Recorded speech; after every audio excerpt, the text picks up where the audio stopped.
Hey everyone, we've got two more layers that we got previewed today.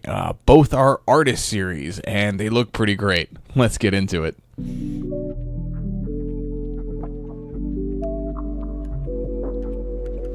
First up, we've got artist series Jesper Ejsing. This guy's been in the game a long time. You've seen his art around, and this is basically his love letter back to Magic. Everything in here looks incredible. He put out some Instagram reels detailing the card selection and why he chose them and all that kind of stuff, and I highly recommend giving that a watch. I put a link for that down in the description, so yeah, check that out, and let's get into the cards. First card up we got is iconic Lair Elves. It's a 19-cent card, $1 in the foil, seen 53 reprints. It's in Foundations. This card, I mean, it's a staple of Magic history.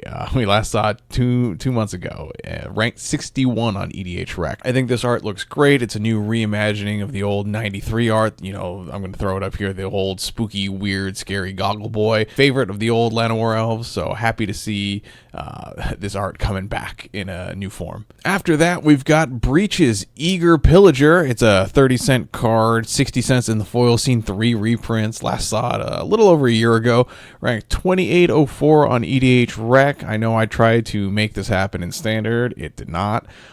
So I really like this card. I think the art looks great, but yeah, it's just kind of a bulk fun include. Next up, we've got Sun Titan in what may be my new favorite art for this card. Bulk card, 25 cents, $1.30 in the foil, seen 22 reprints.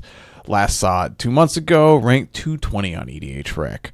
Yeah, just love the art. I think it looks incredible. They could have just named the layer after this card. It's Deflecting Swat. $43 in the foil and the non-foil. Only seen 3 reprints. Last saw it a year and a half ago. Ranked 97 on EDH Rec. Incredible include. You can see all the art that he's drawn throughout the years. There's Colossal Dreadnought, my boy Hedron Crab. He goes into more detail about all the cards that are included and all the arts that are included in this one. So again, highly recommend checking out that Instagram reel.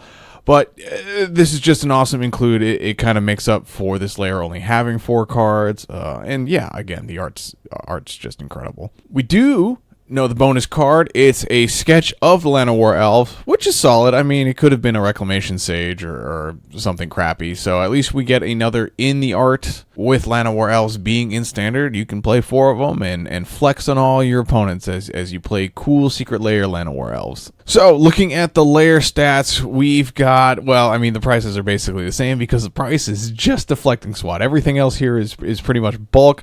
So we've got $43 in the non-foil and $47 in the foil. Again, that's just the price of Deflecting Swat. So if you want a Deflecting Swat for cheaper, this is the layer to buy. If we look at the foil ratings, we've got 5s across the board. I think this is a great ad. Playability, every single one of these cards sees a ton of play. I think the art is astonishing. While I typically reserve 5s for things that are very thematic and all together in cohesiveness, that's not the point of the artist series. The artist series are cards that the artist picks, so you know we will eschew that for now and just try and focus on the art. I love what Lair Elves is calling back to. Sun Titan's my new favorite one, and I think this Deflecting Swat's pretty sick too.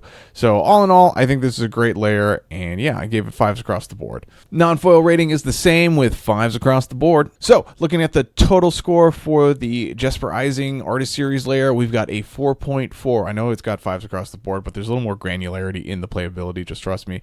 We just rounded up to a 5. But the total's a 4.4 because I'm petty, and I'm taking off a half point because there is less than 5 cards here. So that's how I feel about it, and I'm going to reflect that because despite loving this layer, and I think this is an easy pickup, yeah, we're gonna stick to our guns and our scoring metrics. But moving on, we've got one more layer to cover, and that's featuring Luke Pearson. Luke has done some art for Secret Layers in the past. We've got a Goblin Guide, and in the 20 Ways to Win, he did the Simic Ascendancy. So let's take a look at what offerings we've got in this layer. First up, we've got Witch of the Moors. This was a jumpstart card, so we actually don't have a foil reprint of this yet. But the non-foil price was $1.86. This has come down since we've had a couple reprints since then. But we last saw it 10 months ago, and it's ranked 2534 on EDH Rec. It's a cool little value piece. Lets you return some stuff and makes everyone sack a creature if you are gaining life. So yeah, it's a cool little mechanic. After that, we've got, I think, my second favorite art in this layer. We've got Bear Umbra. I love the explosion of bear coming off this guy. It's a $6 card, $47 in the foil. Seen 3 reprints, last saw it a year and a half ago, and it's ranked 674 on EDH Rec. Next up may be, I think, the best take on Realmwalker I've seen. I love showing off a shapeshifter like this. Definitely didn't know we could have shapeshifters like this. Shout out to Niels Ham, one of my favorite artists, and this friggin' little guy. There's some contrast there. This is a $2 card, $4 in the foil. Seen 7 reprints, last saw it a year ago, ranked 524 on EDH Rec. And rounding out the layer is Solemn Simulacrum. The little sad robot is depicted here as a little puppet guy making wood, and yeah, I enjoy the fluff text of this card as well. But yeah, it's a bulk card, 17 cents, 44 cents in the foil, 47 reprints. Boy, they just can't stop with this guy.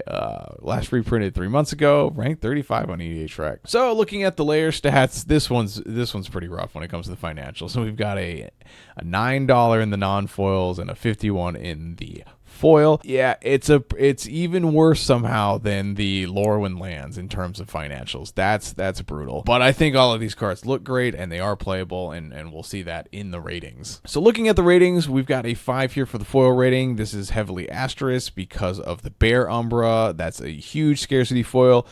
You're going to see, as I said, it's closer to $9, so this is way lower than this. But the playability is a 5. All these cards actually see a ton of play, which is great. Art, I'm giving a 4 here. I do like the cartoonish. I think 2 of these look great. I think the others are just fine. I think 4 is appropriate for this one. I don't really know how they do featuring ones, if the artists actually get to pick or if these cards are picked for them.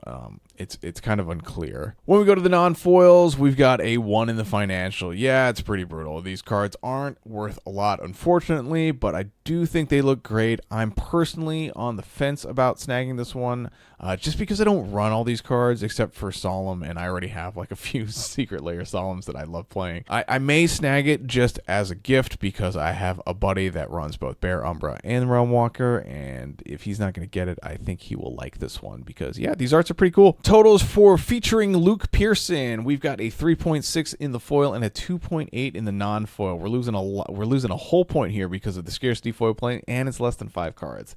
And as I said, I'm going to be mean about it and then stick to the metrics. So yeah, it's a 2.8. It's, it is what it is. The ratings are what they are. We try and add a little context to them, but I don't like to just change the numbers based on how I feel, except for, art is subjective. So I do that one. But anyways, that's all I got for you today. Personally, I love both of these. I think they look awesome art-wise. They knocked it out of the park. And overall, so far for the Winter Superdrop, all the art has been great. And most of the layers have been really playable. It's mostly just the financials. We've seen a lot of scarcity foil plays so far, which is unfortunate, but kind of par for the course for Secret Lair stuff. So, it kind of is what it is. But if you don't want to miss any of this super drop or any of the news coming out before this drops on the 10th of February, which is next week, hit the subscribe button.